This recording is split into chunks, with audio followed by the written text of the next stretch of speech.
Meus queridos, abram as suas Bíblias na carta que Pedro escreve, primeira carta escrita por Pedro. Queria que você abrisse o texto das Sagradas Escrituras. Nós vamos compartilhar um pouco, logo no primeiro capítulo, primeira carta de Pedro, capítulo 1. Eu queria compartilhar com vocês do verso 3. A partir do verso 3, nós vamos andar um pouquinho até o verso de número 9. Primeira carta que Pedro escreve, capítulo de número 3, capítulo 1, do verso de número 3 até o verso de número 9. Os irmãos encontraram o texto? Veja alguém que esteja próximo de você, talvez não tenha uma Bíblia, para que ele possa perceber um pouco aquilo que nós iremos compartilhar com vocês nessa noite. Assentados como estamos, mas com espírito de reverência, ouça o que o Espírito diz à igreja. Primeira carta que Pedro escreve, capítulo 1, a partir do verso de número 3. Bendito seja o Deus e Pai de nosso Senhor Jesus Cristo, conforme a sua grande misericórdia. Ele nos regenerou para uma esperança viva, por meio da ressurreição de Jesus Cristo dentre os mortos, para uma herança que jamais poderá perecer, macular-se ou perder o seu valor, herança guardada nos céus para vocês, que mediante a fé são protegidos pelo poder de Deus até chegar à salvação prestes a ser revelada no último tempo.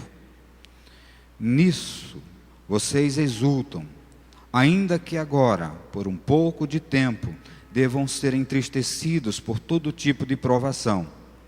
Assim, acontece para que fiquem comprovado a fé que vocês têm, muito mais valiosa do que o ouro que perece, mesmo que refinado pelo fogo, é genuína e resultará em louvor, glória e honra quando Jesus Cristo for revelado. Mesmo não o tendo visto, vocês o amam, e apesar de não o verem agora, creem nele e exultam com alegria indizível e gloriosa, pois vocês estão alcançando o alvo da sua fé, a salvação das suas almas. Que Deus nos abençoe com a leitura desta palavra lida. Vamos orar. Pai eterno, tem nos falado grandemente nessa noite através dos louvores, das orações, dos testemunhos ouvidos aqui, das exaltações proferidas dos lábios dos irmãos, dos corações que engrandece a Ti como Senhor, o Todo-Poderoso. Pedimos, Pai, que continue falando-nos através do Teu Santo Espírito. Usa o Teu servo nesta noite para o louvor da Tua glória. Em Cristo Jesus. Amém. O Salmo 100 é um salmo belíssimo. Eu creio que muitos de vocês, quando ouviram a nossa irmã Joseline recitá-lo, eu acredito que ele deva ter feito um pouco de movimento no coração daqueles que realmente têm entendido o que é que Deus realmente é. Quem é Deus? Pedro, quando ele escreve esta carta, logo no início, ele quer nos conduzir a uma compreensão de que Deus, ele é bendito. Deus, ele é bendito. Bendito quer dizer abençoado, louvado. Bendito faz lembrar a frequência e a frequente referência daqueles que adoram a Deus. E é um mérito do próprio Deus. Por isso que nós dizemos, Deus seja louvado. E a igreja responde, para sempre seja louvado. Bendito seja o nosso Deus. A identidade do Deus dos cristãos, que os cristãos adoram, acima de tudo, sem tentar de uma outra forma distingui-la, nós devemos entender que ela está revelada na encarnação do Filho, do seu Filho, que é Jesus Cristo, nosso Senhor. E isso revela o relacionamento e uma relação especial que Jesus, o nosso Senhor, tem conosco. Jesus tem uma relação muito especial com o povo dele, com o povo de Deus. Então Pedro, ele enumera algumas dessas experiências, daquilo que realmente a compreensão dele teve à luz da existência, do tempo que viveu aqui com o Senhor Jesus Cristo, e ele chegou e ele começa a dizer: bendito seja o Deus e Pai de nosso Senhor Jesus Cristo. E é fascinante que às vezes nós não temos compreendido isso daí. Deus, ele deva ser sempre bendito pelas nossas palavras, pelas nossas ações, pelo nosso de viver aqui na existência da terra. Por quê? Então Pedro enumera algumas coisas que eu gostaria de compartilhar com vocês nessa noite, com o intuito maior de que os corações de vocês, os nossos corações, eles possam ser invadidos pela fé, pela esperança e pela compreensão do amor de Deus, que excede todo o nosso entendimento. E aí, ele escrevendo nesse verso de número 3, logo no início, ele começa a enumerar algumas coisas que eu quero compartilhar com vocês. Porque a primeira coisa que ele nos pede é para que nós nos concentremos, acima de tudo, quando nós bendizemos ao Senhor, bendizemos porque o nosso Deus, ele é misericordioso conosco. Por que você deva bendizer a Deus? Por que você tem que louvar a Deus? Por que nós temos que entronizar a Deus como Senhor e soberano e tributar a Ele toda a honra e toda a glória? É porque Ele é cheio de misericórdia para com todos nós. Por isso que nós deveríamos aprender a bendizer ao Senhor. Jeremias, ele compreendeu muito bem essas questões, principalmente quando ele escreve naquele capítulo 3 do livro de Lamentações. Ele diz: as misericórdias do Senhor, elas se renovam a cada manhã.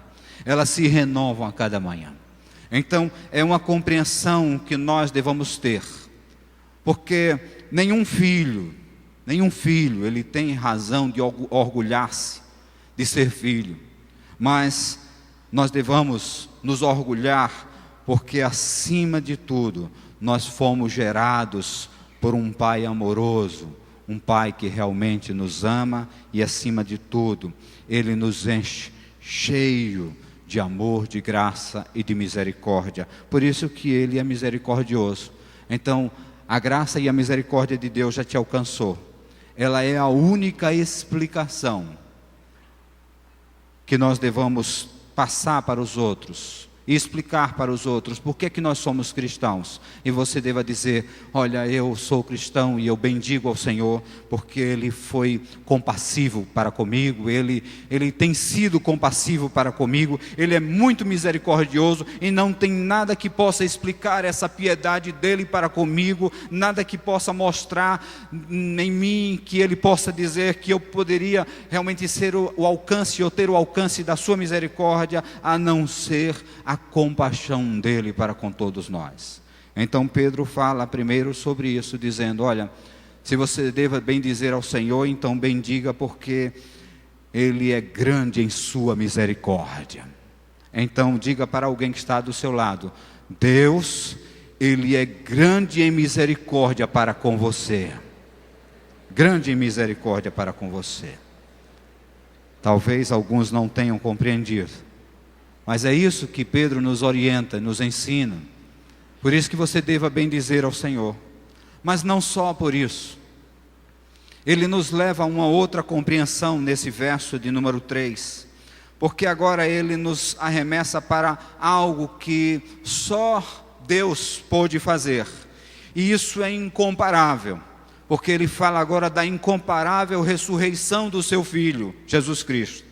E ele chega e diz nesse verso de número 3, nós devemos dar e bendizer a Deus, dar glória e bendizer a Deus, porque por meio da ressurreição de Jesus Cristo dentre os mortos, porque nada pôde deter o Senhor das nossas vidas, das nossas almas. O nosso Senhor Jesus Cristo, Ele fez exatamente aquilo que todos nós um dia almejamos, vencer a morte, o último inimigo das nossas almas.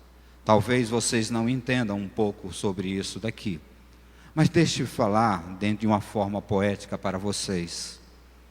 Talvez a nova vida em Cristo Jesus pulsou ali naquele momento em que ele foi conduzido para aquele sepulcro, e ali naquele sepulcro, cedido por José de Arimateia, naquele monte do Calvário, ali naquele mesmo momento, Jesus levantando-se do túmulo, e este levantar-se do túmulo, levantou-se por amor a mim e amor a você, e isso nós devemos bendizer a Deus pela ressurreição do nosso Senhor Jesus Cristo.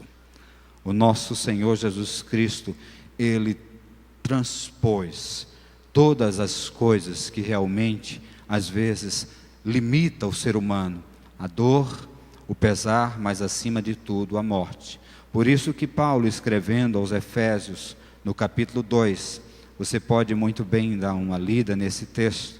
Assim, Paulo descreve uma das experiências mais maravilhosas para que nós possamos entender o que vem a ser essa força dessa ressurreição e essa vida eterna que Deus em Cristo Jesus nos qualifica ou nos cede. E diz assim, a partir do verso de número 4 até o verso de número 6, desse texto que Paulo escreve aos Efésios. Ouçam bem a palavra do Senhor. Assim está escrito, lerei para os irmãos. Todavia, Deus, que é rico em misericórdia, pelo grande amor com que nos amou, deu-nos vida com Cristo, quando ainda estávamos mortos em transgressões. Pela graça vocês são salvos. Deus nos ressuscitou com Cristo, e com Ele nos fez assentar nos lugares celestiais em Cristo Jesus. Então, uma das coisas que muito nos fascina, e porque nós devemos bendizer a Deus, é porque a ressurreição do Senhor Jesus Cristo assegurou-nos ressurreição também dos nossos corpos e da nossa vida ali mortificada pelo pecado. Por isso que nós devemos bendizer a Deus. Então diga assim: Deus bendito Tu és, porque o Cristo ressurreto, ressuscitado, também me ressuscitou dentre os mortos. Cristo ressuscitado, ressuscitou você dentre os mortos, porque a Bíblia nos assegura que nós estávamos mortos nos nossos delitos e nos nossos pecados, mas Deus fez cair sobre Ele a iniquidade de todos nós, e pela caminhada dEle, aqui entre nós fomos sarados, nós fomos curados e nós fomos ressuscitados para todo sempre. Por isso que nós devemos bendizer ao Senhor, porque nós não trafegamos dentro de uma esfera de morte, mas nós trafegamos dentro de uma esfera de vida. E esse é um ponto crucial nessa visão que Pedro nos passa. Veja o texto que nós estamos lendo, quando ele chega e diz, nesse verso de número 3, agora nós devemos lembrar que, além desse Deus que deva receber e ser bendito, o Pai de nosso Senhor Jesus Cristo, conforme essa grande misericórdia, Ele nos regenerou para uma viva esperança. Ele nos regenerou, nos trouxe para uma vida e uma vida de esperança. Deixe-me falar um pouco mais sobre isso para vocês, irmãos. Se tem algo que nos leva a bendizer a Deus, é termos essa consciência de que a vida que hoje nós estamos levamos pela fé no nome do Senhor Jesus Cristo. Por isso que este é um sinal presente na vida de todos aqueles que confiam em Deus, a presença de que o Cristo ressurreto gerou em nós vida, nós temos vida, e ele chega a dizer que essa vida é uma vida de viva esperança. Então não cabe na vida de um cristão, não cabe na existência de um ser renovado, nascido de novo, viver sem esperança. Ao contrário, todos nós devemos ter uma viva esperança, uma esperança sempre dinâmica, acreditando que no nome do nosso Deus,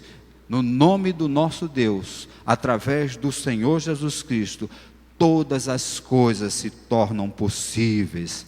E eu diria algo para vocês, irmãos: tem coisas maravilhosas para nós ainda, da parte de Deus, não só aqui nesta vida, mas também na vida futura. Esses são alguns dos ensinamentos que Pedro começa a ensinar, porque que nós devamos bendizer a Deus. Mas ele fala, nesse verso de número 4, algo que eu queria que os irmãos pudessem trazer para o coração e guardar no coração. Ele diz que há para nós uma herança, e ele diz que essa herança, ela transcende todas as coisas. Não é uma herança que um pai passou para o filho e o filho não soube administrar. Não é uma herança que você herdou e talvez você pensou, seria muito melhor se fosse outros valores, se fosse maior alguma coisa, que o pai deixasse para você talvez alguma casa, algum apartamento, ou quem sabe algum empreendimento ou investimento profundo ali em uma poupança. Mas não, diz o texto que Deus reservou para os filhos de Deus, aqueles que são afortunados, aqueles que confiam em Deus, uma herança, mas não uma herança qualquer. Diz o texto, para uma herança que jamais poderá perecer. Guardem isso muito no coração de vocês, irmãos. Porque é que eu bendigo ao Senhor? É porque Deus estabeleceu coisas para mim, que o inimigo da minha alma, o inimigo da nossa alma, ele não tem poder nem autoridade nenhum para tirar essas coisas que Deus um dia concedeu para nós. Por isso que nós devemos bendizer ao Senhor. E é isso que nos fala o texto. Ele diz assim, que esta herança é uma herança que jamais pode perecer. Não só não pode perecer, mas também ela não pode macular-se. Ela não pode realmente sofrer de alguma forma, ou de algum momento, alguma coisa que venha macular. Se Deus o salvou, querido, se Deus libertou, se Cristo salvou você, se Cristo libertou, verdadeiramente você é livre. Se o Senhor Jesus Cristo o salvou, e se você tem essa consciência e bendiz a Deus por isso, verdadeiramente você é herdeiro das coisas celestiais em Cristo Jesus. Nada disso pode se perder, querido. Então por isso que nós devamos louvar a Deus. E ele diz algo fascinante, não só perder, mas ele diz perder o valor. E eu queria chamar a atenção muito dos irmãos que estão caminhando nessa fé há algum tempo. Parece que ao longo do tempo, diante das lutas que nós às vezes enfrentamos, parece que nós somos às vezes desestimulados por circunstâncias ou pelo inimigo da nossa alma. E Pedro está nos levando a compreender que existe uma herança para nós que não perde o valor. Não perde o valor. Deus estabeleceu isso, e ele diz que essa herança, ela está guardada nos céus, para mim e para aqueles que creem na vinda do Senhor Jesus Cristo. Por isso que ele diz, Deus, ele realmente, ele tem uma honestidade tão profunda, que ele vai cumprir isso que ele prometeu para nós. A herança que Deus preparou, ela não pode perecer. A herança que Deus oferece para nós, ela não pode ser de forma nenhuma contaminada, poluída, de forma nenhuma. A herança que Deus nos traz em Cristo Jesus, isso é fascinante, ela nunca murcha. Se nós parássemos por aqui, provavelmente nós poderíamos sair e dizer, eu vou aprender a bendizer a Deus, porque eu sei que que Deus foi misericordioso para comigo. Ele me resgatou do pecado. Ele me trouxe para uma nova vida em Cristo Jesus. Eu vou bendizer a Deus porque o amor de Deus foi tão grande para comigo, que Ele fez com que o seu Filho ressurgisse dentre os mortos, e juntamente com o seu Filho também, nós temos o poder de serem realmente ressuscitados um dia na vinda do Senhor Jesus Cristo. Ou quem sabe nós poderíamos até dizer essas coisas: eu tenho a certeza que a herança que Deus tem para comigo, ela está assegurada, ela está garantida, e eu vivo nessa viva esperança hoje e eternamente. Mas deixe-me falar algo, que isso tem inquietado muito o meu coração, que eu queria conduzir para vocês, para compreendermos algo que está no verso de número 5. Diz assim o texto: que mediante a fé,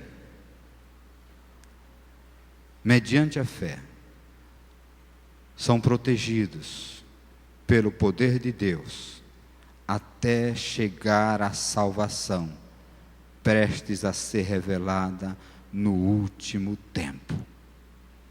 Se tem algo que todos nós precisamos manter hoje, chama-se fé. Se tem algo que nós estamos precisando hoje, é fé. E Pedro, ele arremessa-nos para compreender que é uma fé que está exatamente ali fortalecida e protegida pelo próprio Deus. Guardem aí algumas observações para vocês. Fé é o meio ou o agente pelo qual Deus torna certa a vitória. Fé é isso. Deus já assegurou para você a vitória.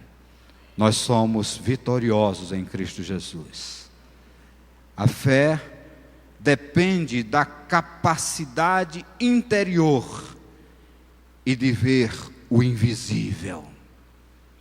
Eu não sei como essas coisas vão acontecer, mas a fé é o firme fundamento das coisas que se não veem. A prova de coisas que vocês estão esperando, e nós esperamos em Deus um dia Cristo se revelar para nós. E nesse verso de número 5, a fé, ela é salvadora, e não só salvadora, ela nos protege até o encontro glorioso com Deus. Por favor, querido, quem é de Deus, o diabo não tira das mãos dele. Quem é de Deus, o diabo não tira, não tem poder para tirar. Assim o Senhor Jesus Cristo nos assegura: aqueles que o Pai coloca em minhas mãos, nunca ninguém arrebatará. É isso que nós temos que crer. A fé, assim, ela é purificada, é muito mais preciosa do que o ouro.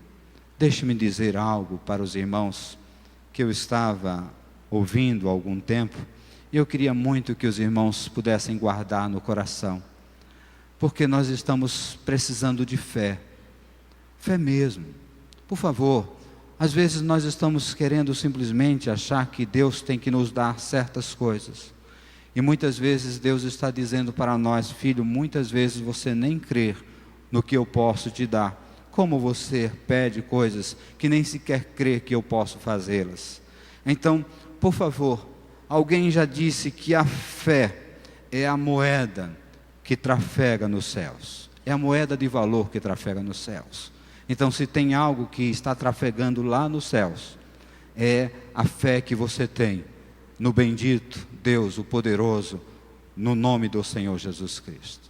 Por isso que Pedro escreveu essas palavras. Por isso que eu queria que os irmãos pudessem ver esse texto e alimentar-se, se encher de fé e de esperança, confiando naquilo que está escrito no verso de número 8 da palavra do Senhor, quando ele chega e diz: mesmo não tendo visto, vocês o amam, e apesar de não verem agora, creem nele e exultam, bendiz com alegria indizível e gloriosa, pois vocês estão alcançando o alvo da sua fé, a salvação das suas almas.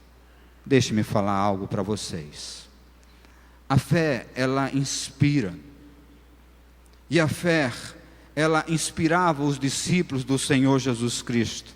E era um impacto tão grande, e foi um impacto tão grande na vida dos discípulos do Senhor Jesus Cristo, essa fé, que eles jamais pensaram ou acreditaram que outro poderia ser maior do que o seu Cristo.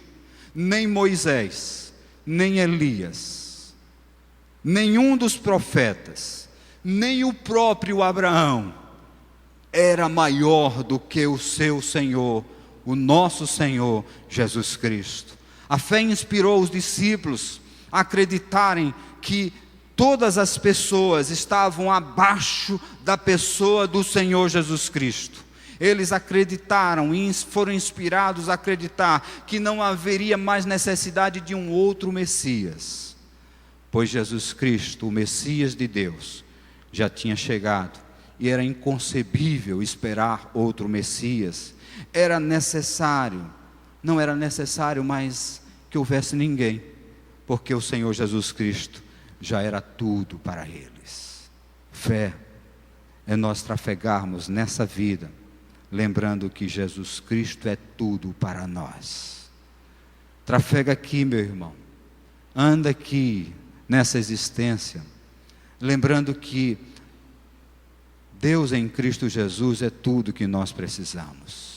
Pastor, mas eu queria também um carro, queria também uma casa. Trabalha, filho, que Deus te abençoa, porque assim Ele prometeu, abençoar aqueles que lutam e que trabalham.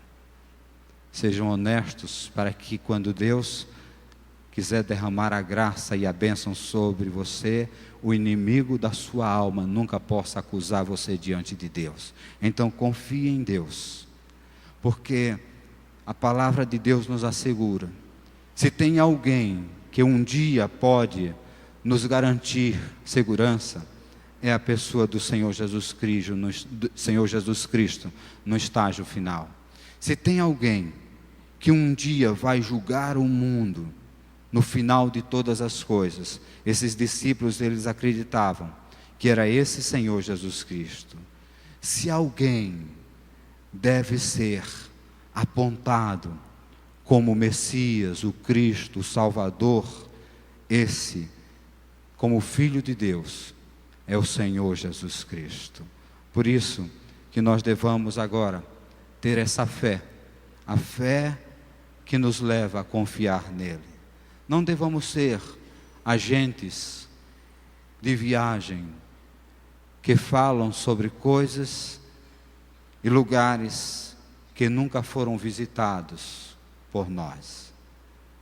Seja você um agente de confiança, de fé no Deus Todo-Poderoso. Nossa fé inclui nossas crenças, mas também transcende isso daí. Porque a fé em Cristo Jesus, ela não está confinada simplesmente a alguns dogmas e algumas doutrinas, mas acima de tudo, a nossa fé deve estar baseado no Deus revelado, no Deus que nos foi revelado, o Deus, o Senhor Jesus Cristo. Esse Senhor Jesus Cristo, Ele não veio aqui à terra para revelar, para ser revelado por Deus. Jesus Cristo, Ele não veio aqui à terra para ser revelado por Deus. Ele veio aqui à terra para revelar Deus para você e para mim.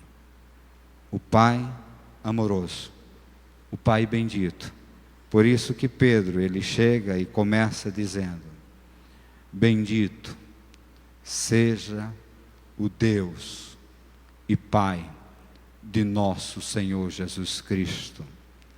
Conforme a sua grande misericórdia, Ele nos regenerou para uma esperança viva, por meio da ressurreição de Jesus Cristo dentre os mortos. Que a fé dessa igreja, que a nossa fé esteja totalmente alicerçada na pessoa gloriosa do Senhor Jesus Cristo. Que Ele nos abençoe nessa nossa caminhada. E você possa, nessa noite, ter entendido algo que Deus colocou no meu coração. Por que nós devamos bendizer a Deus? Bendiga a Deus, porque Deus, Ele é misericordioso. Bendiga a Deus, porque Deus, Ele fez algo incomparável. Ele ressuscitou o seu Filho Jesus Cristo dentre os mortos. E essa ressurreição também nos assegura a também um dia ressuscitarmos dentre os mortos. Essa vontade de bendizer a Deus, de louvar a Deus, ela está acima de tudo, baseado naquilo que vem a ser essa viva esperança. Nós temos uma viva esperança. Por favor, irmãos, não se limite a essa existência humana. Lembre-se que há uma herança de Deus para todos aqueles que confiam nele, para aqueles que esperam dele, a vida eterna. Que Ele nos abençoe. Que Ele nos leve nessa caminhada seguros, conscientes, acima de tudo, cheios de fé na pessoa do Senhor Jesus Cristo. Que Ele nos abençoe e possamos guardar no coração isso que Pedro nos diz nesse verso de número 8 e 9. Guarda isso aí bem dentro do seu coração. Mesmo não tendo visto, vocês o amam. Você pode dizer: eu amo o Senhor Jesus Cristo. Eu amo o meu Senhor Jesus Cristo. Mesmo não tendo visto, vocês o amam. E apesar de não verem, agora, creem nele e exultam com alegria indizível e gloriosa. Porque vocês já estão assegurados com a vida eterna na pessoa gloriosa desse Senhor Jesus Cristo, hoje e eternamente. Amém.